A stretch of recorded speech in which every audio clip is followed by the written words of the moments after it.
Welcome back, Crackle Addicts! I'm Lupine Fiasco, and today we're talking about new Aurora developments, including 2 new cards spoiled in the September 2024 Armory Kit article published on August 16th. Subscribe to my channel for more Aurora updates as I see them, or follow me on Twitter in the video description below. September's Armory Kit is all Aurora themed, featuring Runeblade cold foils and extended art lightning instants.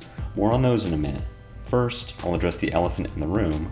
Where's Cold Foil Starfall? Fear not! The Flesh and Blood card database found on fabtcg.com confirms that Cold Foil Starfall can be found in retail Rosetta boosters. It's impossible to know the eventual cost of a CF Starfall, but I wouldn't expect this to settle anywhere above $5, meaning that the shiniest Starfalls will be readily available to anyone who wants one. In place of a Starfall for the weekly Armory winner, LSS has made the exciting decision to print and release Cold Foil Burn Up. I couldn't be more excited to bling out what is looking like one of the best Aurora cards. You know that we stand shiny cardboard on this channel, and we go way harder for cold foils in the 60. Cold foil treatments have been steadily improving over the life of the game, and I'm over the moon to reap the rewards for my new favorite deck. I gave a rave review to Burn Up in my early days of Aurora Brews video, and my opinion of the card remains the same. I'll be trying my hardest to win out every week in September for my 3 copies, but my locals can expect an easy sale if they're looking to offload for a quick buck.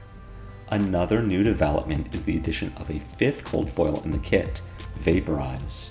Stores are instructed to use this one-of cold foil as an award for the overall store champion of the month, or as a random prize draw with entry based on Armory event attendance. I don't envy anyone looking for a playset of this special promo. If the card is at all playable, you can expect to pay a high price to anyone looking to sell. Will Aurora gamers be subjected to this FOMO pricing? Let's talk about spoilers. Vaporize is Aurora's majestic rarity meld card, joining the ranks of Thistlebloom and Null. It's a zero-cost instant that reads, destroy an aura permanent with cost X or less, and or up to X aura tokens, where X is the total arcane damage you've dealt to opposing heroes this turn. Taking it at face value, it isn't anywhere near as strong or as universally applicable as Burn Up. Where I think you'd have trouble finding a matchup to cut Burn Up, you'll have a similar experience finding a matchup to add Vaporize. The effect, while strong, is very situational and asks you to jump through hoops. Every class has access to aura permanents, but only a few regularly play with them. Heading into Rosetta, the main offenders are Illusionist and Runeblade. Prism has her Spectra auras like Arclight Sentinel and Genesis. Enigma plays ward auras like Manifestation of Miragai and Waxing Spectre, and Viserai and Vinset often play Blessing of Occult and Runeblood Incantation. All of these auras are worth destroying, especially when you add on the damage you deal with the Melded Shock effect and any collateral damage to any enemy rune chants or spectral shields. Destroying 0 or 1 cost auras like Passing Mirage or Runeblood Incantation is trivial. The problem comes when we consider needing to hit 4 arcane damage to destroy a Genesis, or 6 arcane damage to destroy an Arclight Sentinel. If Aurora plays anything like how Briar did, getting above 2 arcane damage in a single turn will be a real challenge, especially because Aurora doesn't have access to Rosetta Thorn. Burn Up is the easy answer, but we only get the arcane damage by hitting with an attack, and both Illusionist decks are packed full of damage prevention and defense reactions. Additionally, Ward works against all sources of damage, so a card like Harness Lightning isn't guaranteed to deal arcane damage ahead of a Vaporize. So maybe we wouldn't play Vaporize for its ability to destroy permanents, but for its token destruction. Destroying an Agility, a Ponder, or multiple rune chants can drastically alter the course of a game. However, that line of thinking prompts a different question. Is it worth trading a card for a card in an aggro deck like Aurora? In theory, our cards are all worth more than our opponents. We win games because we get to play cards that generate more value on a turn-by-turn basis. That is the tenet of aggro decks. And if that's true, then why would I play a Vaporize to destroy my opponent's Ponder instead of simply playing a better card? It shouldn't matter to me that Azalea draws a 3-value pump for her arsenal when I can consistently counter with a 5-value attack. The value of Vaporize goes up exponentially.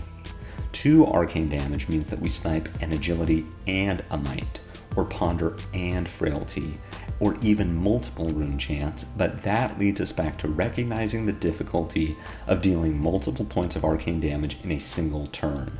And there's the added difficulty in dealing multiple points of arcane damage at instant speed, which we would need to do to 2-for-1 by destroying Ponder and Frailty on our opponent's turn.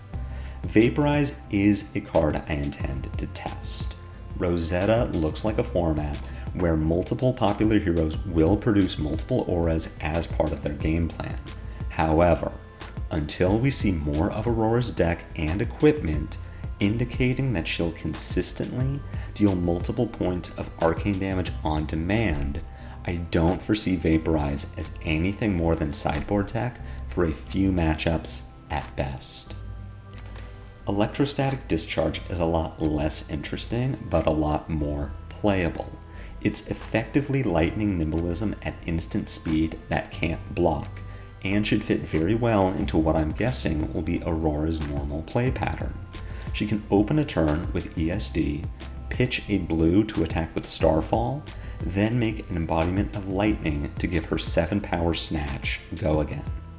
Without knowing the full extent of cards that Aurora will have access to, it's impossible to know whether ESD is strong enough to make the 80.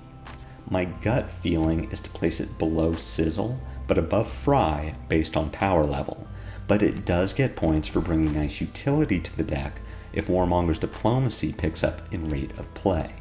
It also dodges the effect of Spinal Crush, Red in the Ledger, or any other effects that limit our ability to play or take actions in a turn. The downside of ESD compared to a Sizzle is that it doesn't empower our Starfall beyond giving it +1 power and go again, and it compares poorly to Fry if we have to play from a 1-card hand. That being said, Aurora will likely have an aggressive playstyle, and both buffing our on-hits while enabling her hero power is a very strong combination. The threat of disruption punishing our small hands will be present no matter what. It's possible that leaning into a glass cannon build will be necessary if we don't want to sacrifice percentage points in the mirror. This is the first Armory Kit that prioritizes one color of card more than the other two, as the kit includes 16 copies of red ESD and 8 copies of both the yellow and blue. I will be grabbing a playset of EA Red ESD early, as it's a card I want to test with.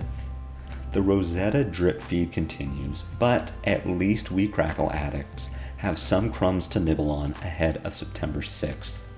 My hope is that we won't have to wait that long for the reveal of Aurora's specialization, but I'm guessing that her armor will tell us the most about optimal Aurora builds. I'll post on Twitter and YouTube when I know more, so be sure to follow me and subscribe on both platforms. Until the next time I see you, take care.